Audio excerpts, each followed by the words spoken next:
you want to do this last article that I have pulled up? Oh, dude, you do whatever you do. I'm here for the ride. All right, so this is the last article that I have pulled up, and Yeah. then I have a couple of other things, but we don't have to do those.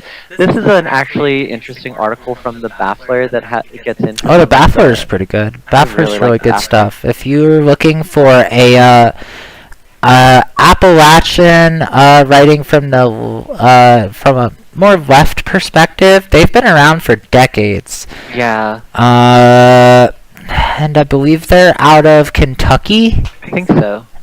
I might be wrong, but they're pretty sick. Yeah, and this is my last free article from them, so let's enjoy it. Okay, well, we're gonna have to subscribe next time.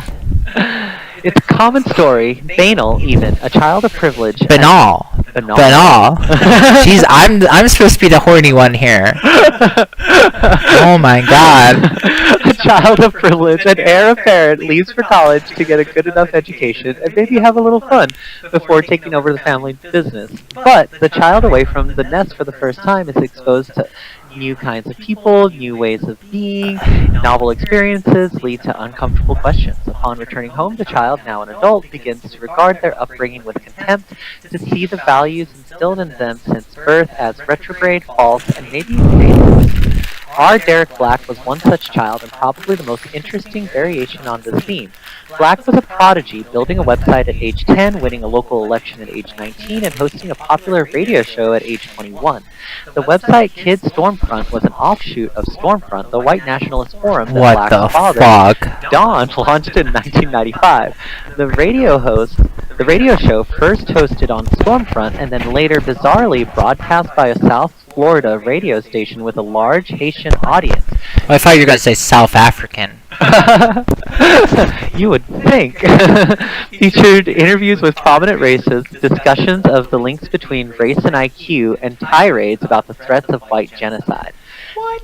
Just a side note, if you guys have ever checked out Channel 5, Dear Kelly, the movie that recently came out, I just listened to an interview with Andrew Callahan, and the subject of that movie, Dear Kelly, was actually also radicalized by a small radio station based out of Florida, but this was a satellite radio station that was a really small show. This is like Radio America, like the PSYOP shit that the CIA did to Cuba. Yeah, it's like they just turned inwards, huh? Exactly. Jakarta method, coming home. Exactly. That's crazy. So these small radio stations are a really big danger, actually, because the only people that have the money to be on radio like that are right-wingers, and like this is just what happens. This is why you should share, like, follow, subscribe, share, and when we start popping off, join the Patreon. You could join the Patreon. You can support the show. You could make us popular so we could become partnered on Twitch and YouTube. And then you could, like, I don't know, hang out with us as we do more fun things. And theory is just one part of praxis, baby. Definitely. The younger Black eventually enrolled at the New College of Florida to study medieval European history, eager to learn more about the forefathers of Anglo-Saxon civilization. Then came the rupture. A student came across the radio show and outed Black as a white nationalist. After a few months of being shunned on campus, Black was begrudgingly invited to a Shabbat dinner by another student who wondered if bigotry could be eroded by kindness and community. Shockingly, it worked. Black disavowed their previous beliefs, enrolled in a PhD program, and recently published a memoir, The Klansman's Son, in which they also came out as trans. What? Right? Okay. Wow. That's pretty metal. Holy shit. Wow. For some, Black's deradicalization is nothing short of a miracle. Yeah. A testament to the power of diversity and the transformative possibilities of higher education. Oh boy. Which is why they want to defund the Department of Education. For white nationalists, what happened to Black is a tragedy. Some Stormfront users still fantasize that the prodigal son will return someday. They see Black as a double agent, a true believer who has infiltrated the enemy in pursuit of justice. But most realize that the former prince of Stormfront had strayed too far from the flock and fear that their kids could be next. Okay, but like, a healthy middle ground is that, like, I feel like that it's not even like a like I really don't believe that that's what did it, you know, like that just like, oh, a little bit of education and kindness.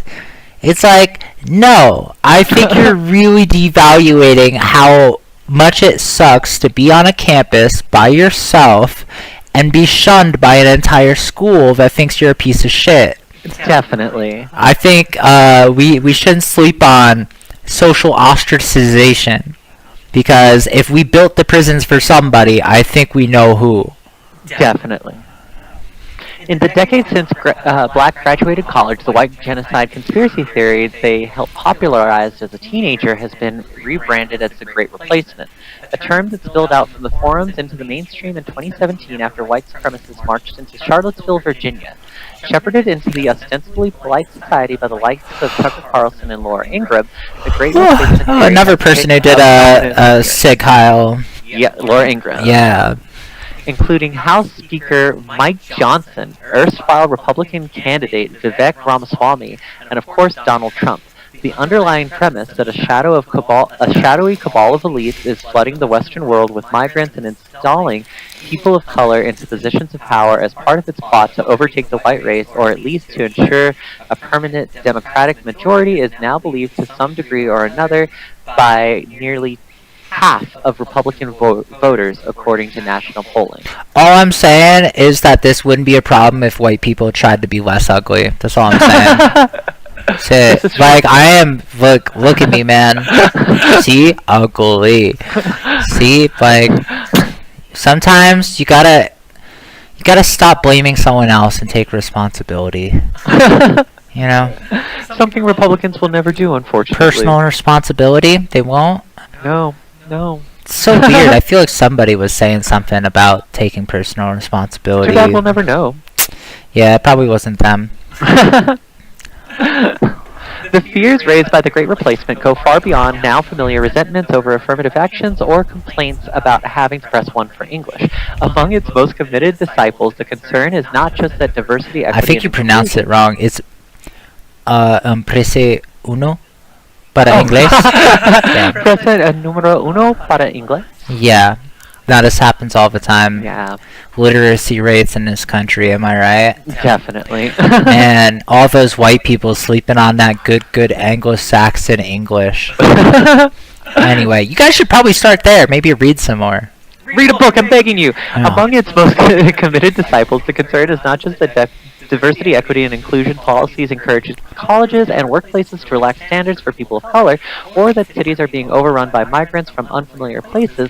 It's that the differences between white Americans and everyone else aren't merely cultural but genetic, immutable, and incapable of being assimilated away. Okay, that sounds like some basic bitch thinking. Like, Oh, it definitely really? is. Like, you think it's that simple? Like, what? Like, every cat that looks like mine acts like mine?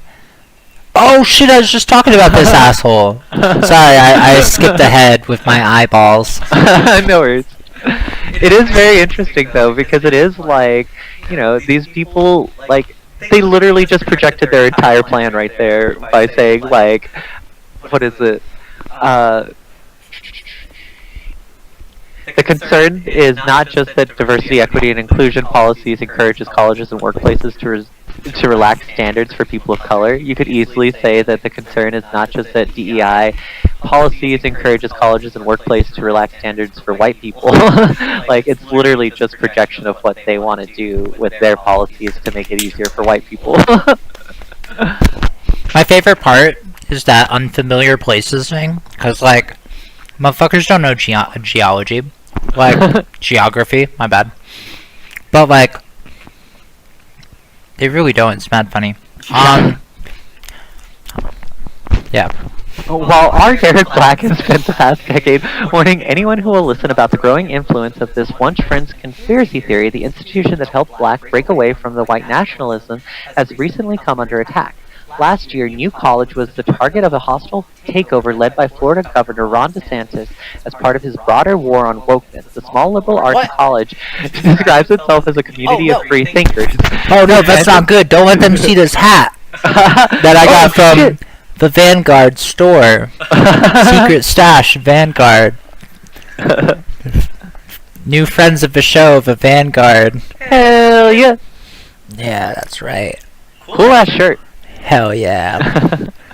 Yeah, that's right. Fix your heart or die. Definitely. Anyway. DeSantis called it a Marxist commune and appointed half a dozen of his allies to the school's board.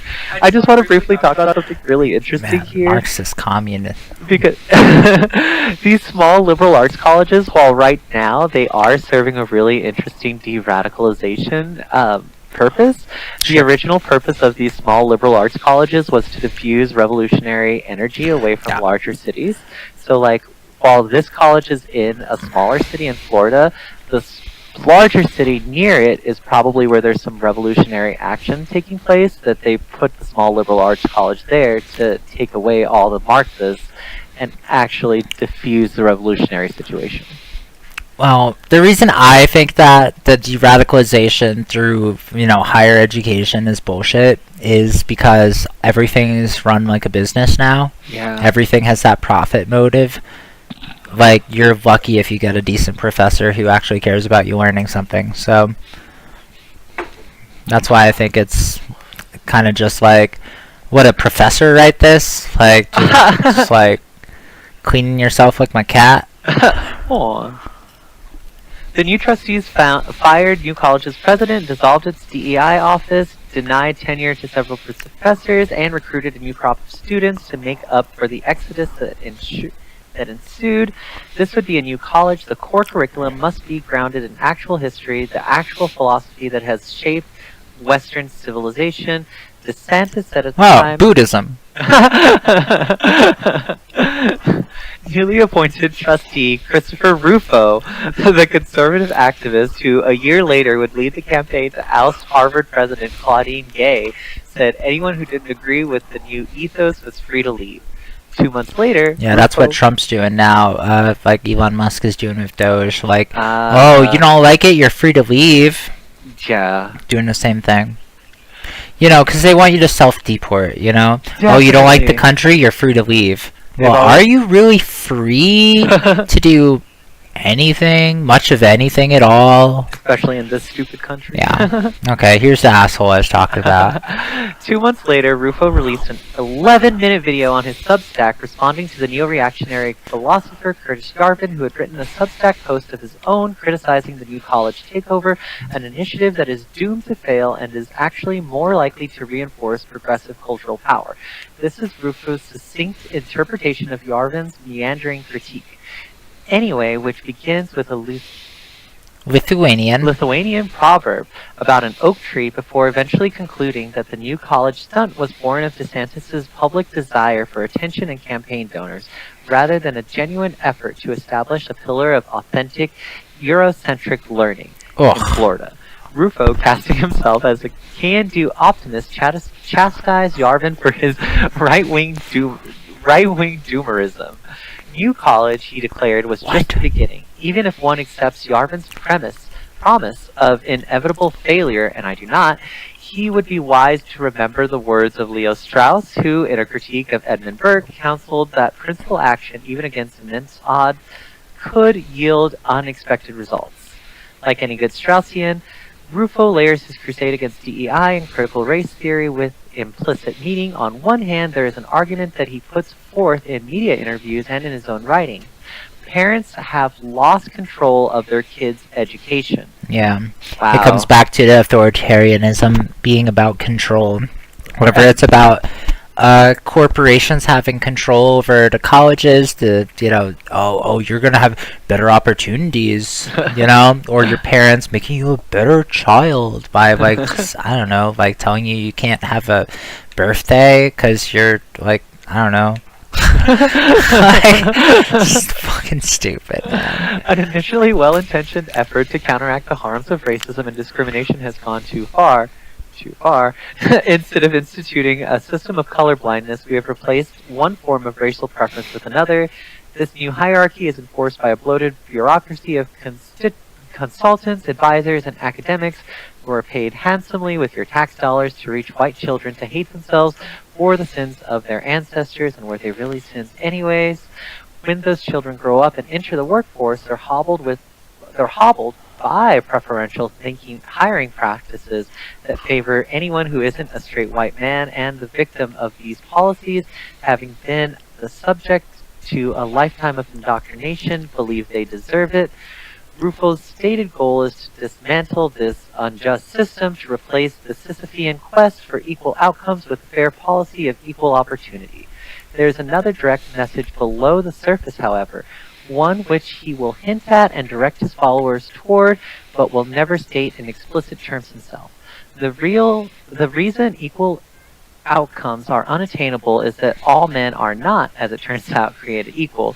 Some people are smarter than others, some are stronger, some are suited to intellectual pursuits, others to manual labor, and others still to bearing and raising the philosophers and peons of tomorrow. Back to the essentialism. Yeah, and they're trying to. This is all going back to ancient, like aristocratic perspectives on knowledge and power. Definitely, and like we've been saying, there's nothing new under the sun. Like, literally, this is the same eugenics bullshit that they've been trying to do since colonizers first colonized, and tried to say that these people are less than us because they're not white.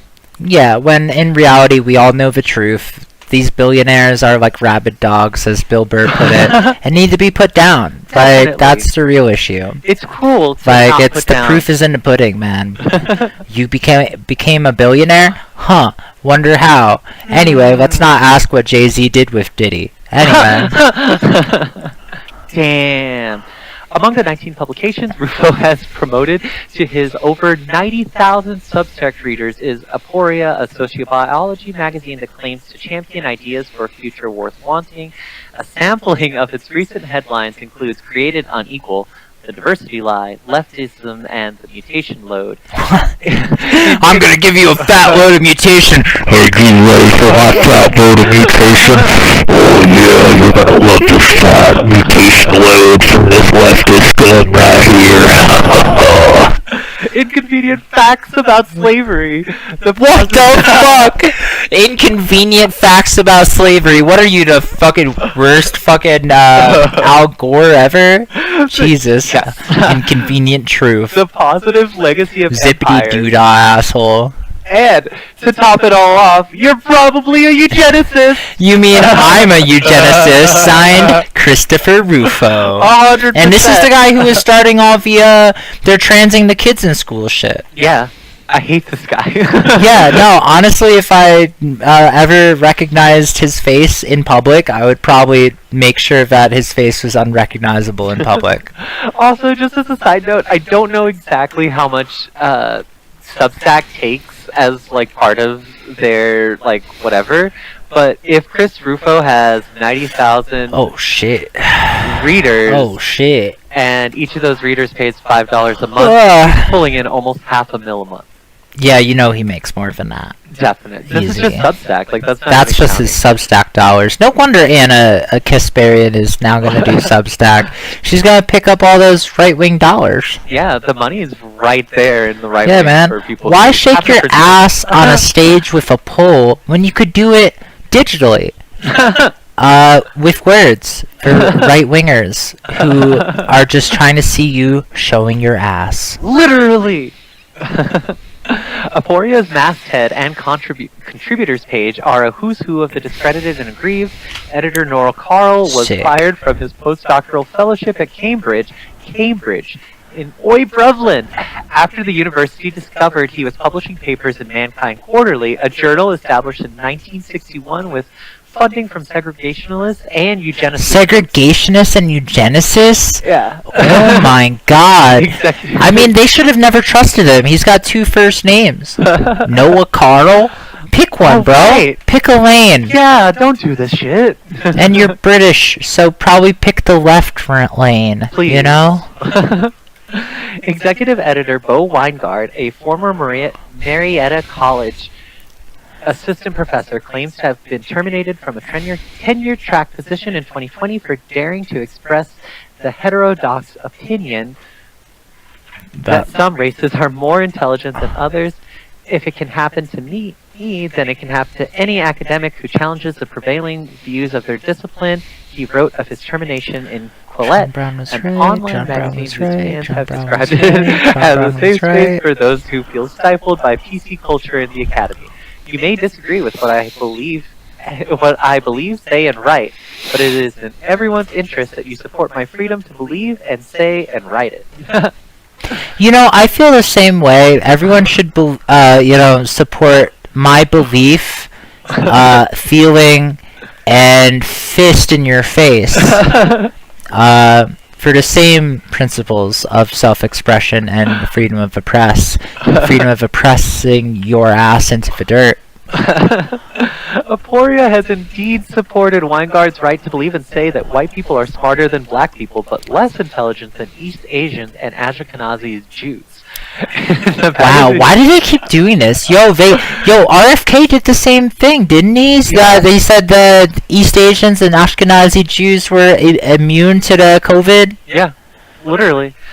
Yeah, they keep doing this, but they're not Nazis. And it's wild because... And I love that as Ashkenazi Jews, just so you know, that's them explicitly saying, we didn't finish the job. That's what they're saying when they say Ashkenazi Jews. Exactly. Fucking assholes. 100. Anyway. He describes it as the belief that human populations are likely different in more than superficial ways. Not only do they have different skin colors, hair textures, body structure, and proportion of blood types, they also have different psychological propensities and sensibilities. As a leader at the magazine, Weingart is often in conversation with others who share his beliefs in broad strokes, even if they disagree on specifics. You know what's crazy? We're all like kind of different, you know? The same. Different. But same. Same. Additional Aporia contributors include Lipton Matthews, a Jamaican right-wing commentator who has written for American Renaissance, the white supremacist journal founded by Jared Taylor, a prominent white nationalist, Russell T. Warren, a hereditarian-minded psychologist whose book one reviewer wrote fails to note that his sources contradict many of his central assertions about the links between race and IQ, and Edward Dutton, a professor of evolutionary psychology of business at a business school in Poland, who has not let his lack of a psychology degree or the university's lack of a psychology department get in his way of resume padding. The fact that these scholars have all been relegated to the margins of academia does not discredit Aporia in the eyes of its viewers. On the contrary, if our most elite institutions have sacrificed viewpoint diversity and academic inquiry at the altar of DEI, then the ostracization of Aporia's contributors is proof that they're doing something right. In his explainer on human biodiversity, Weingart claims that the very real connection between race and IQ does not mean that some people are better than others, just that they're different. Human dignity doesn't require the possession of a 130 IQ, the ability to run a 4.4 40-yard dash, or they can't write. Or transcendent beauty. Transcendent beauty, that makes sense. It requires nothing more than a unique human life. Surely we can protect and promote this laudable, sacred value while also accepting that all humans and all human groups are different, both physically and psychologically. Prolific right-wing poster Bronze Age pervert, who has written at length about his belief in a national intellectual and aesthetic hierarchy, cautions against disgusting facts about racial disparities, claiming that doing so is not good at all politically, but Weingart disagrees. Yeah, hide your power level type shit. Yeah, exactly. The problem with attacking progressivism without promoting race realism is straightforward. He writes, because race is a conspicuous social fact, and because races have different race conspicuous. Race disparities will remain stubborn and salient. Those who notice and discuss disparate racial outcomes are not just mischievous anons, professional racists, or progressive activists. They are normal humans with normal brains, for it takes no special training to notice the pattern of variation in racial performance. Wow, in a country that set black people up for failure, and like, you're probably, like, if you're not indigenous, like, probably just coming here with like a lack of information, probably. Yeah. Like, God, I hate these people so much. 100%. It's like, what do you mean? You can't afford the Grey Poupon. I always have some in the back of my limousine. Progressive has erred by advocating for and instituting a panoply of race-based policies as restitution for the real and imagined sins of dead Europeans. Weingard writes in a different Aporia essay because those policies began with an erroneous premise, namely that all human populations would have equal outcomes in the absence of racial discrimination. The truth is that human populations, like human individuals, do not have equal talents or traits.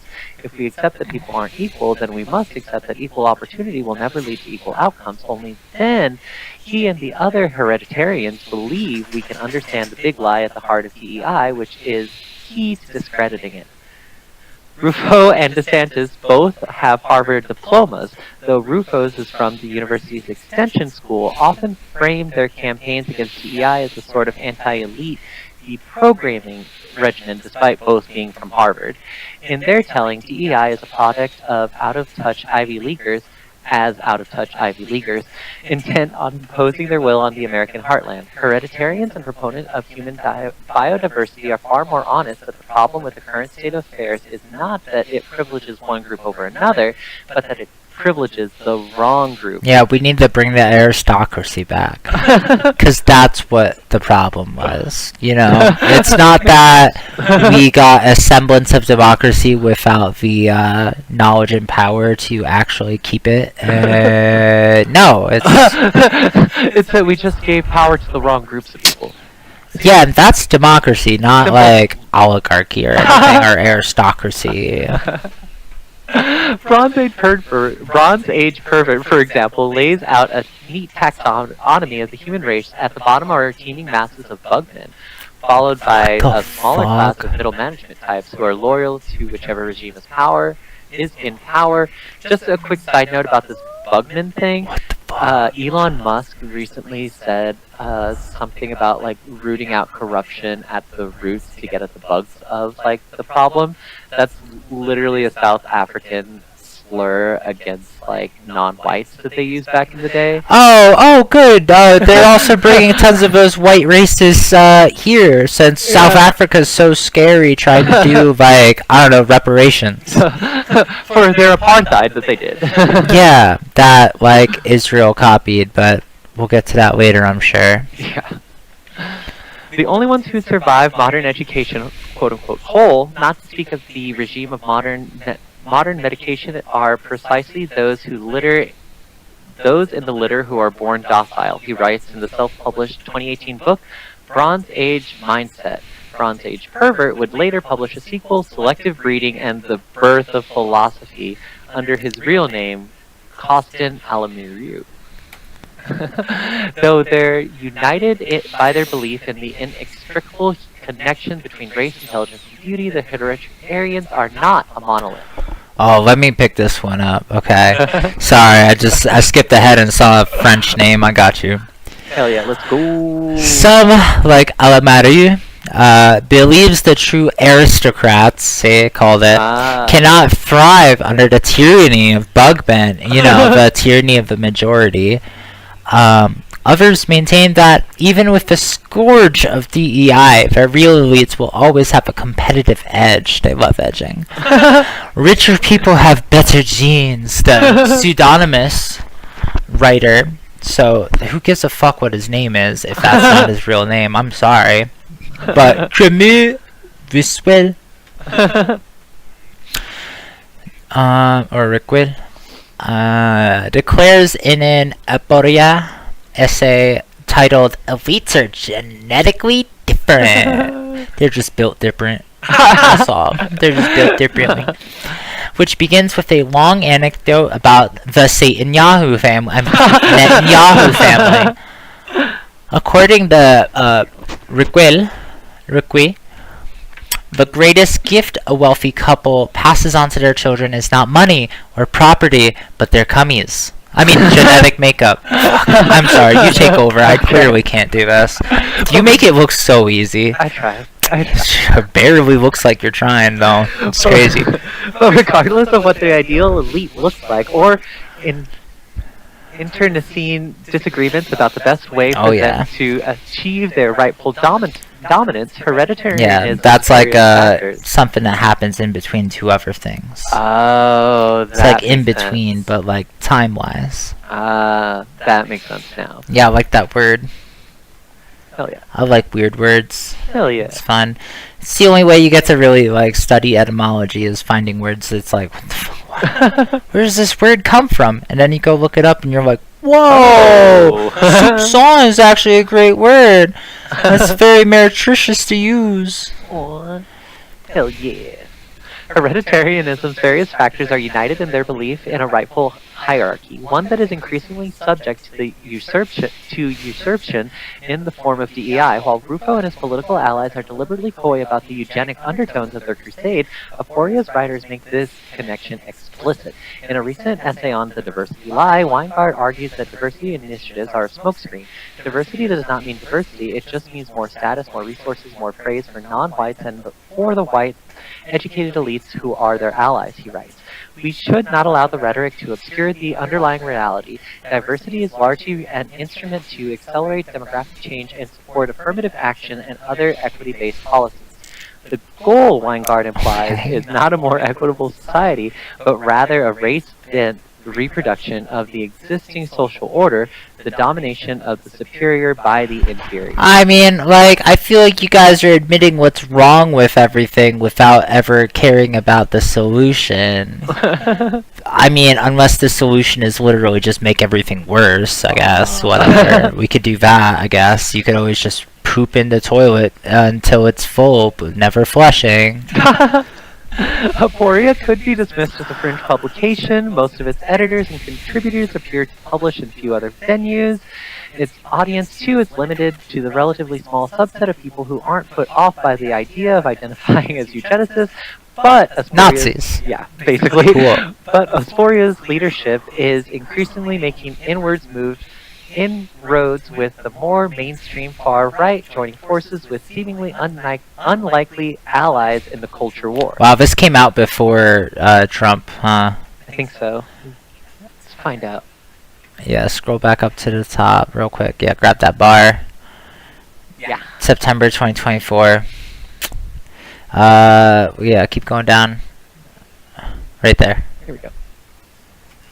Last December, I traveled, the author of this article traveled to Austin for we were right at the top, too. We could have checked peeped their name. Yeah. I traveled to Austin for the inaugural Natal Conference, a 2-day event in which a coterie of tech rationalists and Christian nationalists came Just together. have a massive birthing? Like, if only it were that fun. just a bunch of women screaming into bathtubs, lining a hotel lobby. It's awesome. No, they just came together to talk about They the did climate. what? That's crazy! Hey, they had to make Shit. it somehow. I mean, someone's gotta have fun. They were talking about America's declining fertility rate. Can't all be like Bronze Age losers True. with like no fun. The gravity of a looming depopulation crisis was enough to encourage the two camps to cast aside their differences on moral matters like abortion and in vitro fertilization. What? At least They for now. didn't just have sex? Like, out of fear, they just started having like a sweaty orgy? If only it were that fun. And focus on the singular goal of encouraging Americans to have more babies. Speaker Diana Fleischman, an evolutionary psychology professor at the University of New Mexico and one of the hosts of the Aphoria podcast, implored her audience to ignore the sterilizing memes that discourage people from having as many kids as possible, such as by claiming parents must be constantly minding their children or involved in their enrichment in any way. Nah, fuck that. You gotta work. That's right, because we can't have socialism in this country. Forget your kids. Go back to goddamn mines with you. You know what? Fuck it. Take your kids too. We're libertarians now. Also, do you want your daughter? Like, how much for the little girl? How much for the little girl? Gotta say it like you're one of these like cringe ass Bronze Age freaks that like write for something that sounds like a French magazine. 100%.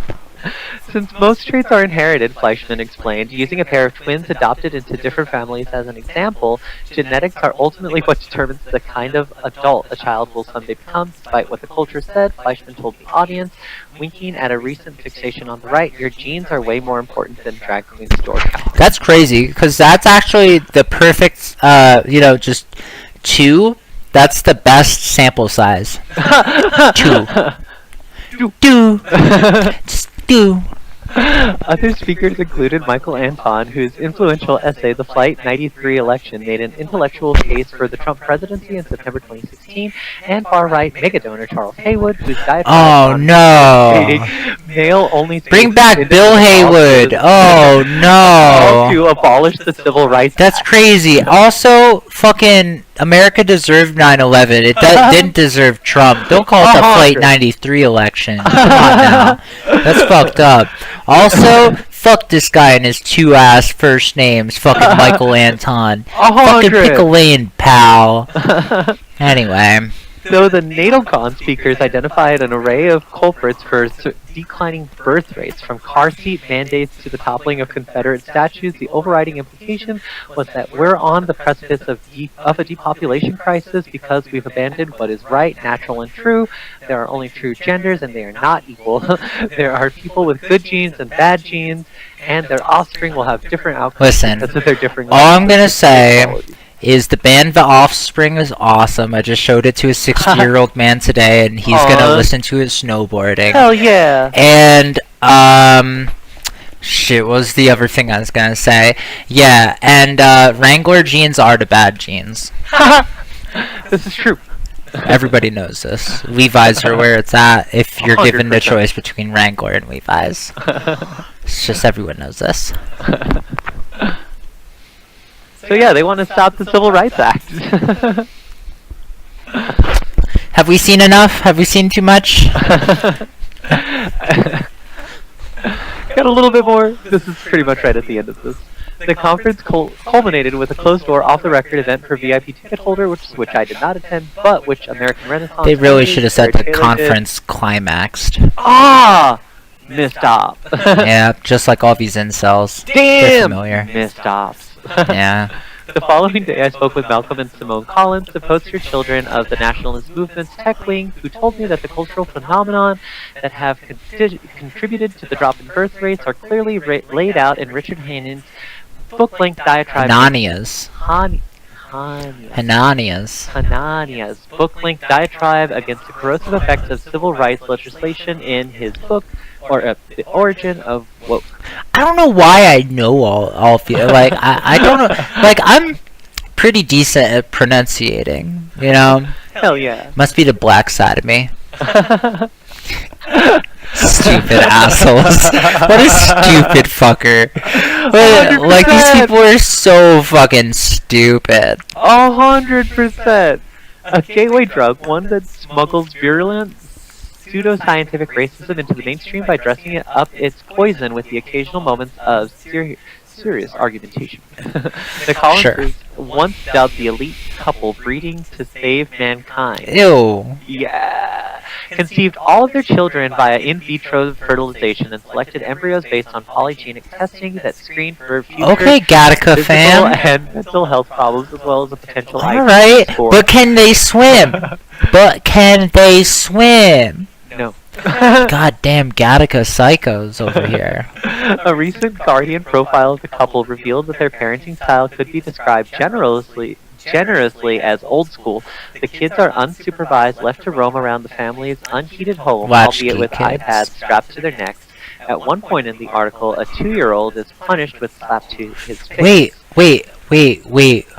Okay, so the kids have iPads strapped to their necks? Like, that was a serious point. And then the punishment is slapping a 2-year-old in the face? Yes.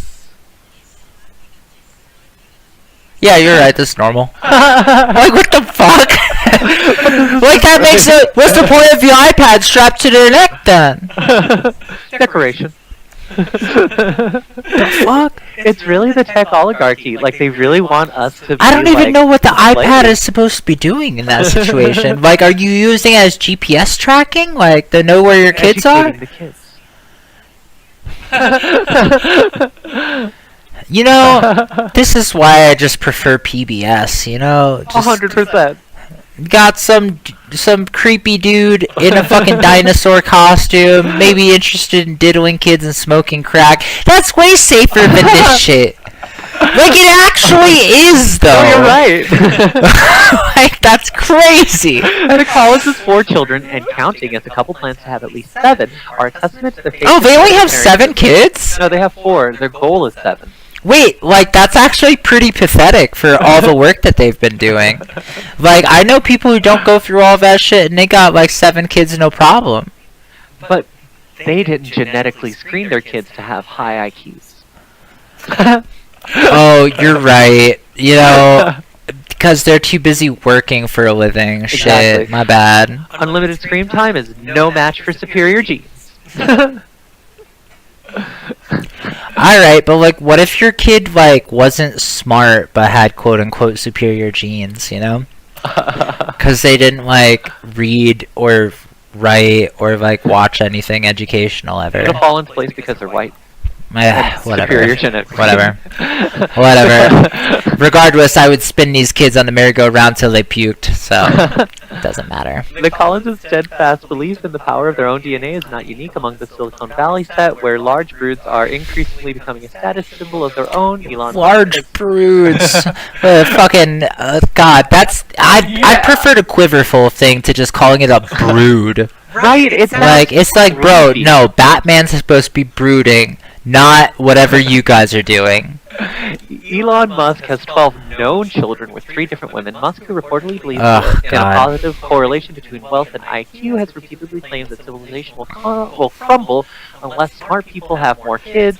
When his children, the one who are old, who still speak to him, that is, invariably grow into wealthy, well-connected adults, their father will surely attribute their privileges to his superior genetic background rather than their access to his $250 billion fortune.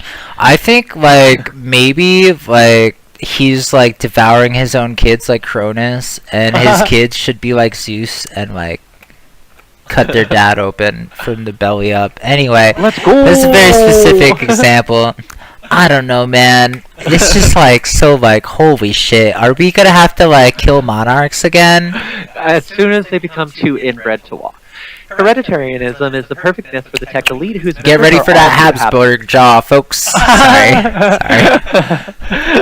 Hereditarianism is the perfect myth for the tech elite whose members are all too happy to see their unprecedented wealth as derived purely from their inborn genius, or who wish to exert an outsized influence on the future in the form of effective altruism. But, like many of the products of Silicon Valley, hereditarianism is an old idea presented as a disruptive innovation to establish ways of thinking. Stanford University, alma mater of many prominent tech figures, was a pioneer in eugenicist thinking. Its first president, David Starr Jordan, recruited professors like sociologist Edward A. Ross, who coined the term race suicide to describe the drop in birth rates among Americans of so-called old stock at the turn of the 20th century. Ross was fired from Stanford in 1900 after delivering a speech at Jordan's urging about the threat that Japanese immigrants is unusually high. Fecundity, meaning got powerful spunk. Opposed to the Anglo-Saxon character of American. Yo, they were so woke in 1900. You know, the classic wokeism of 1900. You know, when everyone was being so fucking woke before the First World War. You know, when everyone was, like, being super woke, not letting women vote. You know, when they were so woke, like, still having slaves in some parts of the fucking empires. I'm gonna skip this paragraph and keep Amazing. going. While Turbin worked on making Stanford a haven for the brightest and whitest, other California eugenicists, liberal California. I just want to pop in real quick. On one side, you have, like, the atheist with this hereditarianism, and on the Christian side, you have, like, the Protestant, like, oh, you know, I'm rich, so, like, God is rewarding me type shit. Exactly. So you combine those, you get a really sick form of monarchism. It's really cool. Anyway, be ready for that. Techno-feudalism, baby. While Terman working on other California eugenicists sought to curtail the reproduction of those whom they believed threatened to lower the national IQ.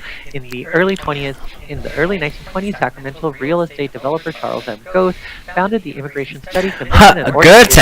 Oh, another German! Goethe! Weird coincidence. An organization dedicated to combating the threat that Mexicans and their children pose to the American seed stock. They're coming for my cummies! Literally his fear. He sought to curtail the reproduction of the people he called the low powers in the pamphlet titled, "What Will Your Grandchildren Face?" Goethe, who had no children of his own, Your great-grandchildren. Wow, homie is thinking generations. Yeah. While he had no children of his own, he argued that unfettered immigration from Latin America would make the U.S. population dumber and capable of convincing the federal government to limit immigration from Mexico and elsewhere in the hemisphere. He set his sights on slowing the number of Mexican population by other means. In 1922, he mused about eliminating Mexicans by preventing their reproduction.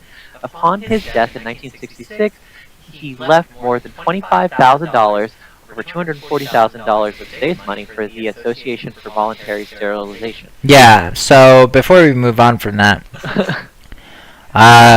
sterilization was in some ways is still a huge part of the racism. Yeah. When they fucking colonized Puerto Rico, they went on a decades-long forced sterilization campaign against people and women, Puerto Rican women, until the 70s.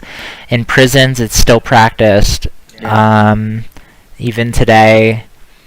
So, and in Nazi Germany, there's a big deal with the Action T4 program to sterilize and kill people, as a voluntary procedure, and that's just step one. It starts with voluntary shit until it's involuntary, self-deport until that's no longer an option, or they'll put you in a camp to deport you until the deportation part is no longer an option. Then suddenly, well, where are you going to go then? And it goes from a deportation camp to an extermination camp. Yeah.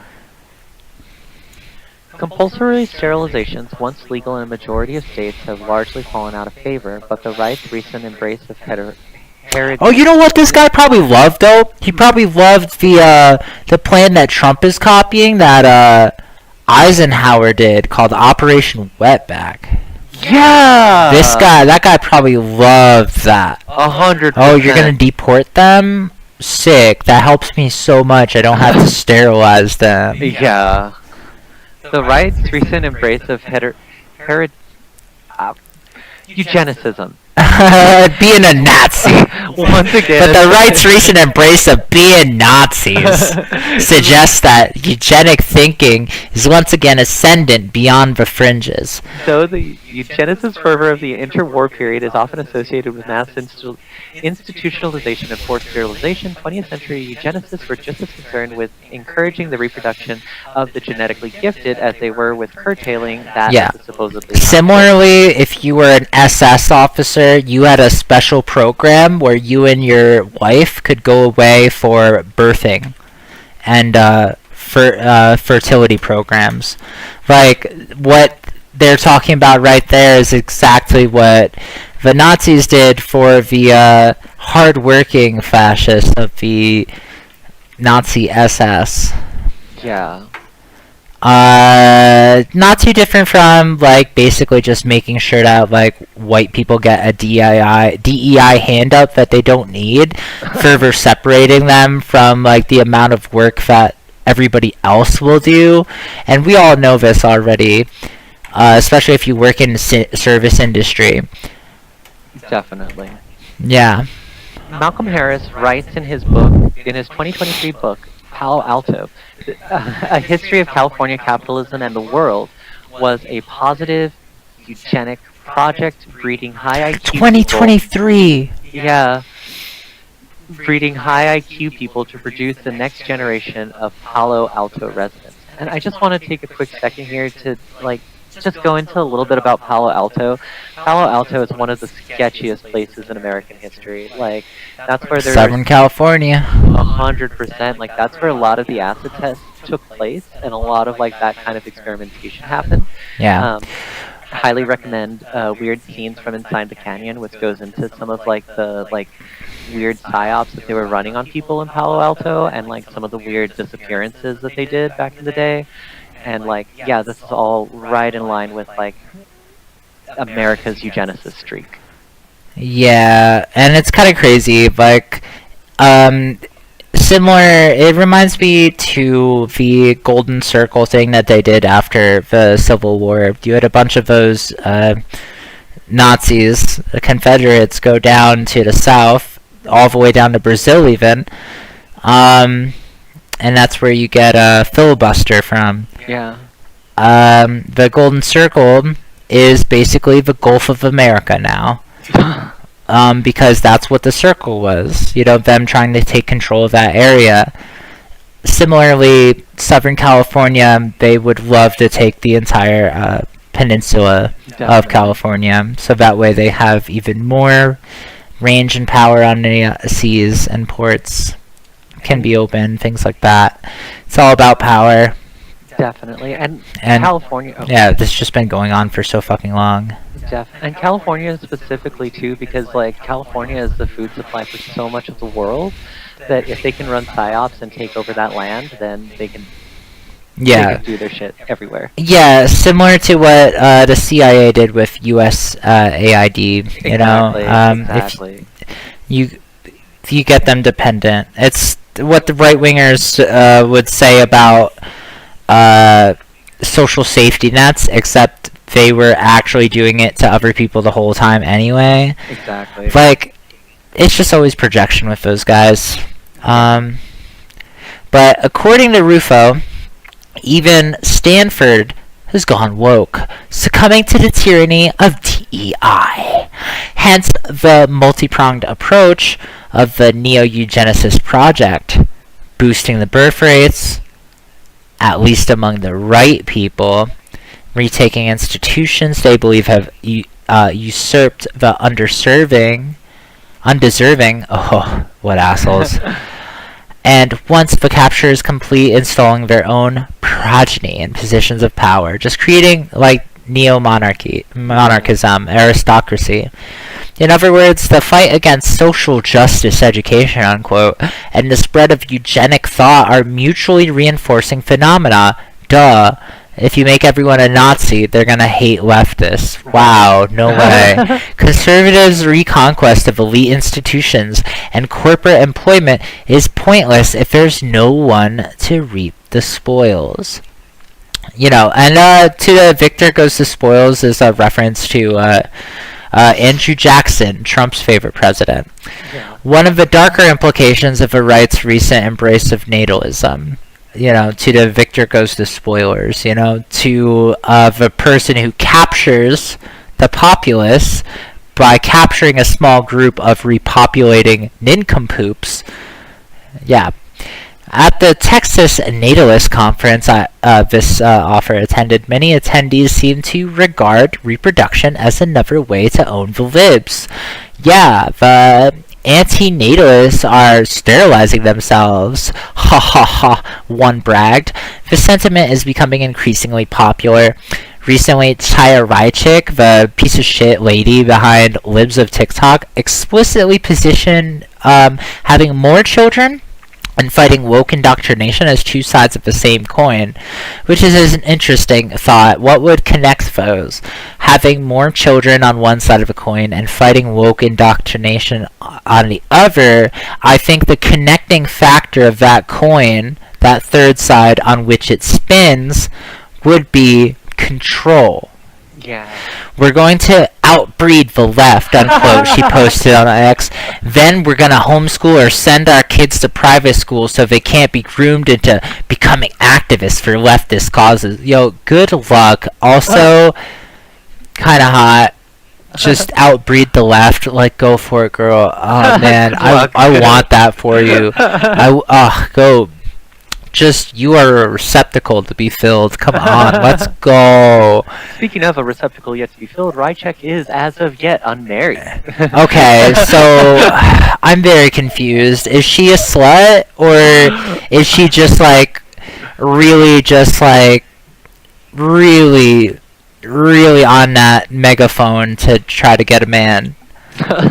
Or imagine she's gay this whole time. I wouldn't be shocked. Repressed desires. God, dude, people need help so badly. But if the project to purge educational institutions of wokeness continues at this clip, maybe she'll be able to send her hypothetical children to public schools without fear that they'll be convinced, as Black was at the beginning of this article, to renounce their upbringing and ancestry. I love that, like, the white supremacist last name is Black. That's my favorite. Yeah. In their memoir, Black, I don't remember their first name. Whatever. Dick Black. In their memoir, Dick Black writes that their father believed white nationalism could appeal to millions of regular, middle-class, white families, if only it were packaged correctly, presenting with a more gentle, subtle, and positive message than overt race hatred. Thanks, Dick Black. This sentiment has been borne out by the normalization of the Great Replacement, which prominent politicians continue to frame as a matter of election integrity, which is fantastical. Oh my god, dude, we gotta look out for these elections. People are making babies, and you know what babies do? Vote. Besides cry, shit, piss, and apparently never sleep? Vote, yeah. Damn. Yeah, dude, they do. That's what they do. They fucking sneak out of the house. They climb up out of their crib. They walk outside. All the way to the polling station. They go to the polling station in broad daylight, crossing every goddamn street, looking both ways before doing so. Of course. And then they pull the lever, of course, for goddamn not white people. Okay. So stupid. Oh god, these people are so dumb. Once enough people believed the initial lie, it wasn't too difficult to convince them that a multiracial cabal of Ivy League educated elites were the agents of the replacement, and that untold numbers of migrants were coming to this country not only to take our jobs and influence our elections, but also to remake America in their image.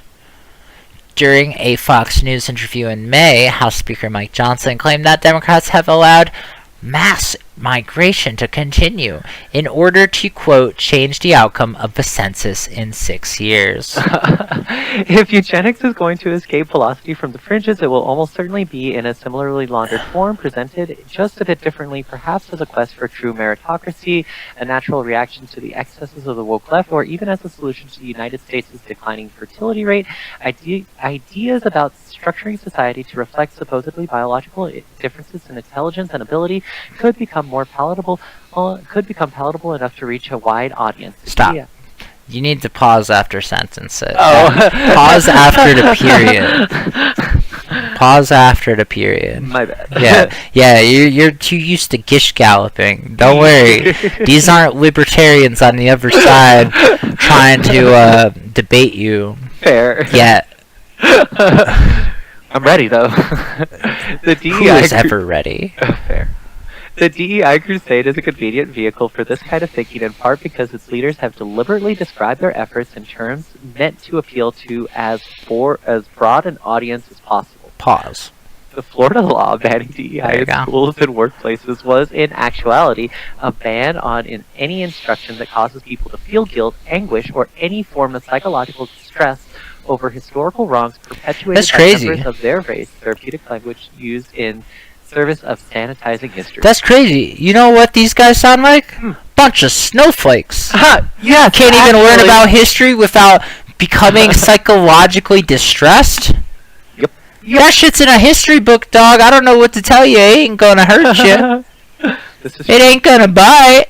Then you put your hand in the book and I slam that shit close. Gotcha. That's what you get for trusting a non-white person. Got me! Those fucking assholes.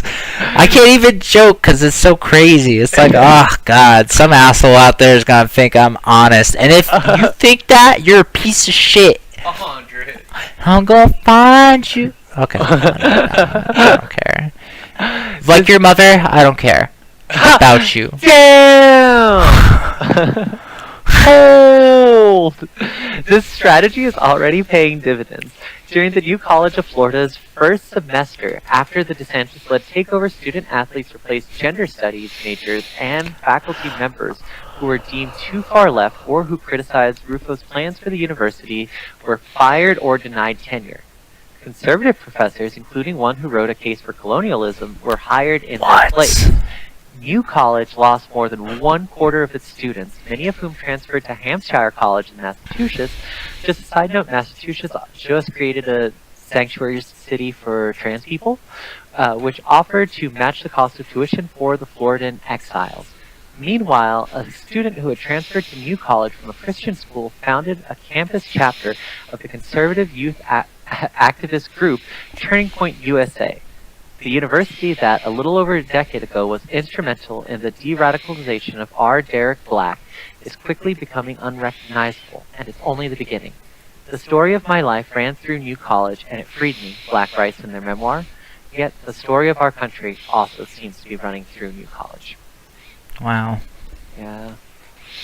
That's sad. It really is. Like, where we're going as a country is insane. Like, the eugenicists and, like, the slave owners are really the people that have just stolen power from under us. Yeah. Or not that Well, they didn't have it in the first place. I just don't think that, like, higher education is really going to be the problem solver here because, like, we don't have real freedom of speech on college campuses. No. And, like, we haven't maybe since the 60s. And even and, like, then, and specifically the 60s for a reason. yeah. Because similar to these people trying to create their own culture to counter the current one, Right. to replace it with something else, so too were people in the 60s trying to create a counter culture to replace the current one in order to fix this because culture eats policy. Every Culture supersedes politics. As the culture goes, the politics goes. The more people that are okay with the Nazis and what Nazis do and people being Nazis, the more Nazi our country becomes and the more policies that we get straight up from the, National Socialist Deutsche Arbeiterpartei. 100%.